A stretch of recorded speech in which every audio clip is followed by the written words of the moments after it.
नमस्कार, गुलमोहर किचनमध्ये आपलं स्वागत आहे। आज खव्याचे गुलाबजाम न करता फक्त रव्याचे गुलाबजाम बनवलेले आहेत। एकदम आतपर्यंत असा हा पाक जातो आणि एकदम रसरशीत असे हे होतात।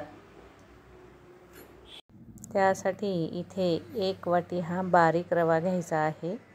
1 चमचा हे तूप घालायचं आहे आणि तुपामध्ये इथे 1 वाटीसाठी आता 2 वाट्या दूध घेतलेलं आहे आणि आता यानंतर 1 चमचा साय घ्यायची आहे किंवा इथे तुम्ही 2 चमचे मिल्क पावडरही वापरू शकता।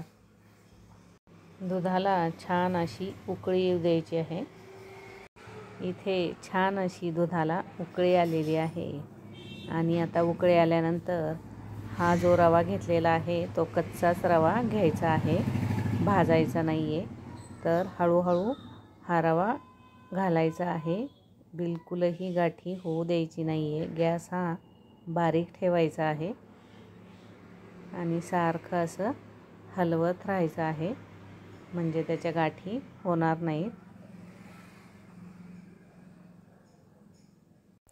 इथे पाहू शकता तुम्ही सर्व दूध हे यामधलं आटलं गेलेलं आहे आणि आटल्यानंतर रव्याचा हा छान मऊसर असा गोळा तयार झालेला आहे आणि बारीक गॅसवर केल्यामुळे एकदम मस्त असा झालेला आहे। त्यामध्ये एकही गाठ यामध्ये राहिलेली नाही आहे। आता हे सर्व हलवून झाल्यानंतर गॅस बंद करायचा आहे आणि त्यावर 2 मिनिट झाकण ठेवून द्यायचं आहे आणि थंड झाल्यानंतर याचे गुलाबजाम करायला घ्यायचे आहेत। याच वाटीने आता 2 वाट्या साखर घ्यायची आहे। 2 वाट्या साखर घेऊन 2 वाट्या पाणी घालायचं आहे आणि मग याचा पाक करून घ्यायचा आहे।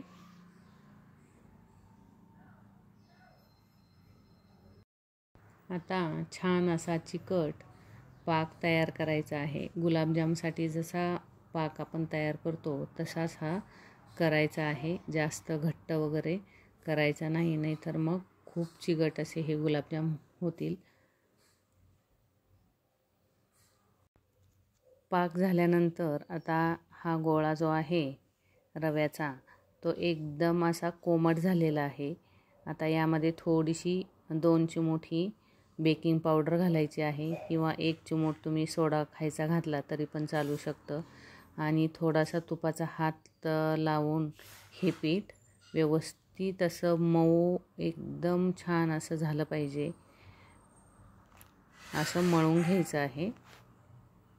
तुमच्या आवडीनुसार तुम्ही कुठल्याही आकारामध्ये हे गुलाबजाम करू शकता, गोल करू शकता किंवा असे लंबगोळे पण करू शकता। मी आता सगळे या प्रकारेच करून घेणार आहे। मस्त असे होतात, थोडेसे टम्म फुगले जातात। गॅस बारीक ठेवायचा आहे, तेल जास्त तापू द्यायचं नाही आहे आणि त्यानंतर मग एक एक गुलाबजाम तेलामध्ये घालायचा आहे। इथे मंद गॅसवर सर्व गुलाबजाम हे तळून घ्यायचे आहे। गॅस अजिबात फुल करायचा नाही, जर फुल गॅसवर तळले तर आतमध्ये कच्चे राहू शकतात आणि मग गुलाबजाम असे पिठाळ पिठाळ लागू शकतात।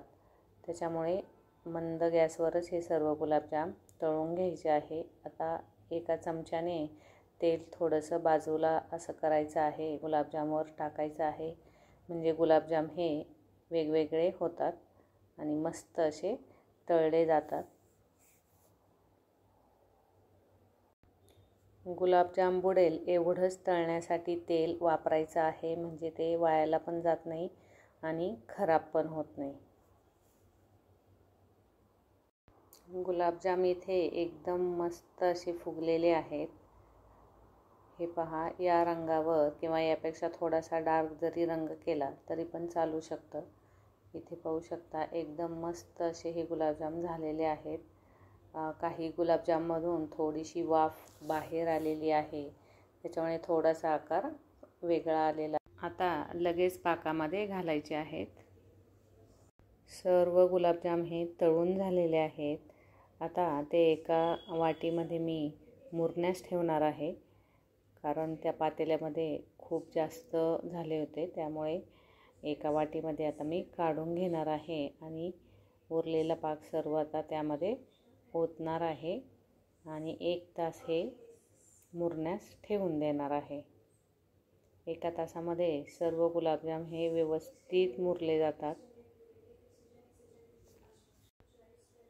गुलाबजाम तळताना वाफ अशी बाहेर येऊन असा फुगवटा आलेला होता, तरी पण छान असे हे गुलाबजाम होतात. शक्यतो तुम्ही गोल आकारातच हे गुलाबजाम बनवा. आता हा उरलेला जो पाक आहे तो सर्व या वाटीमध्ये मी घालणार आहे आणि 1 तास हे मुरण्यास ठेवणार आहे. 1 तास इथे झालेला आहे. इथे पाहू शकता तुम्ही की सर्व साखरेचा पाक हा या गुलाबजाममध्ये जिरून गेलेला आहे आणि मस्त असे फुगून मस्त मऊ मऊ झालेले आहेत. आता हे एक एक करून एका डब्यामध्ये भरून ठेवणार आहे. हे पहा, एकदम छान असा हा रंग याला आलेला आहे आणि एकदम सॉफ्ट असे हे गुलाबजाम झालेले आहेत. हे गुलाबजाम 5 ते 6 दिवस सहज टिकतात. एक तर एवढ्या दिवस राहतच नाही, मुलं पटकन हे संपवून टाकतात. इथे पाहू शकता एकदम मस्त असा हा गुलाबजाम मुरला गेलेला आहे आणि एकदम रसरशीत असा झालेला आहे. हे पहा, एकदम आतपर्यंत त्याचा असा पाक गेलेला आहे. इथे पाहू शकता. हा व्हिडिओ तुम्हाला जर आवडला असेल तर लाईक, शेअर, कमेंट आणि सबस्क्राईब करायला विसरू नका.